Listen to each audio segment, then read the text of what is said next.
Amis dans le Seigneur, Shalom. Comme prévu, aujourd'hui nous allons parler sur le but de la loi. Donc le thème d'aujourd'hui c'est ça, hein? Le but de la loi. Donc nous allons lire rapidement dans Exode chapitre 24, le verset 12. La Bible déclare: L'Éternel dit à Moïse, monte vers moi sur la montagne et reste là. Je te donnerai des tables de pierre, la loi et les ordonnances que j'ai écrites pour leur instruction. Amen. Dieu a dit qu'il a donné la loi à Moïse. Pourquoi? Pour que Moïse instruise le peuple. C'est-à-dire, il a donné la loi pour nous enseigner. Alors, qu'est-ce que la loi veut nous enseigner? Vous comprenez un peu, hein? Donc, nous allons lire aussi rapidement dans 1 Timothée. 1 Timothée chapitre 1, le verset 8 et 9.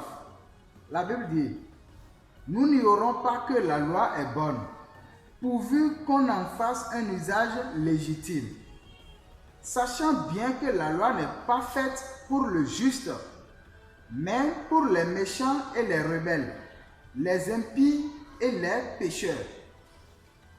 C'est-à-dire, directement, nous pouvons réaliser que Dieu, il a donné la loi, oui, c'est vrai, pour nous enseigner, n'est-ce pas? Mais il y a une chose que nous devons savoir. C'est-à-dire, cette loi, nous devons en faire un usage légitime pour qu'elle nous soit profitable. Nous ne devons pas utiliser la loi selon notre propre manière. Si nous voulons utiliser la loi selon notre propre manière, ça ne peut jamais être profitable pour nous. Alors cela passe par une bonne compréhension de l'enseignement. Vous comprenez un peu? Donc, quel est le contenu de la loi? Le contenu de la loi, nous allons lire dans Romains chapitre 7, le verset 12. La Bible dit: La loi donc est sainte et le commandement est saint, juste et bon. Amen. Il dit: la loi donc est sainte et le commandement est juste et bon. Ça veut dire que la loi nous révèle maintenant l'image de Dieu. Dieu, lui, il est saint, il est juste et bon. Donc, il nous dit ici encore que la loi aussi est sainte, juste et bon. Ça veut dire clairement que la loi nous montre d'abord quoi? L'image de Dieu. Et ensuite, le verset 14 dit: Nous savons en effet que la loi est spirituelle, mais moi, je suis charnel, vendu au péché. Il dit: nous savons que la loi en effet est spirituelle, mais moi, je suis charnel, vendu au péché. Ça veut dire que le deuxième but de la loi est de présenter l'image de l'homme qui est opposée à celle de Dieu. Dieu, lui, il est comment? Saint, juste et bon. Mais maintenant, nous sommes comment? Esclaves du péché. Ça veut dire que nous sommes pécheurs à 100%. Nous ne pouvons même pas quitter le péché parce que nous sommes son esclave. C'est le péché qui nous dirige. Ça veut dire que nous sommes sur un chemin qui est opposé à Dieu. Donc, ne mélangeons pas la loi avec la justice. Non. Dieu veut que nous observons la loi pour obtenir la justice de Dieu. Non.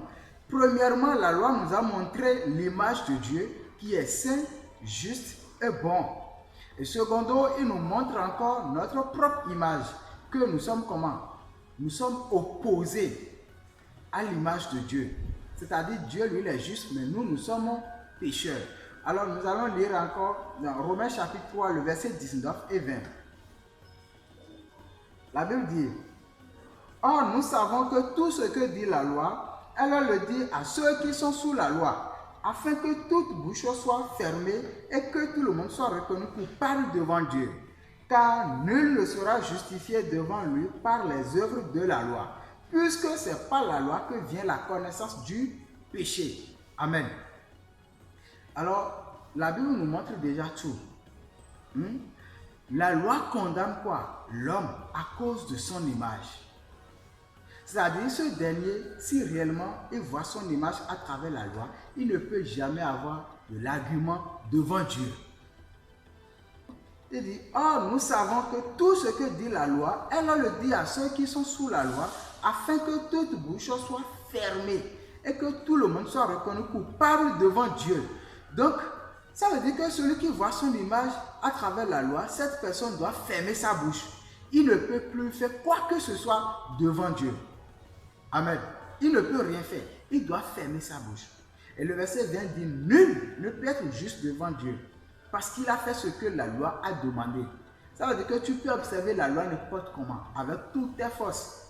Mais tu ne peux jamais devenir juste à travers la loi. Vous comprenez un peu? Pour finir, nous allons lire Galates chapitre 3. Galates chapitre 3, le verset 24. La Bible dit, ainsi la loi a été comme un pédagogue pour nous conduire à Christ, afin que nous fussions justifiés par la foi. La loi a été comme qui? Un pédagogue pour nous conduire à Christ, afin que nous fussions justifiés par la foi. Ça veut dire que ce n'est pas la loi qui nous rend justes, mais la loi, lui, son rôle, c'est de nous conduire vers Christ. Pourquoi? Parce que celui qui voit son image réellement, cette personne peut sentir maintenant le besoin d'un sauveur. Cette personne peut savoir que oui, il a besoin d'un sauveur, il a besoin d'être dirigé par quelqu'un pour avoir le pardon de ses péchés. Alors, qu'est-ce que nous devons faire plutôt? Au lieu de dire que nous devons observer la loi, nous devons faire toutes choses pour pratiquer les commandements de Dieu, qu'est-ce que nous devons faire? Nous devons plutôt chercher un sauveur.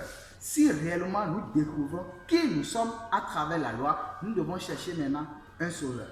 Amen. Je vous remercie et à bientôt pour la prochaine vidéo.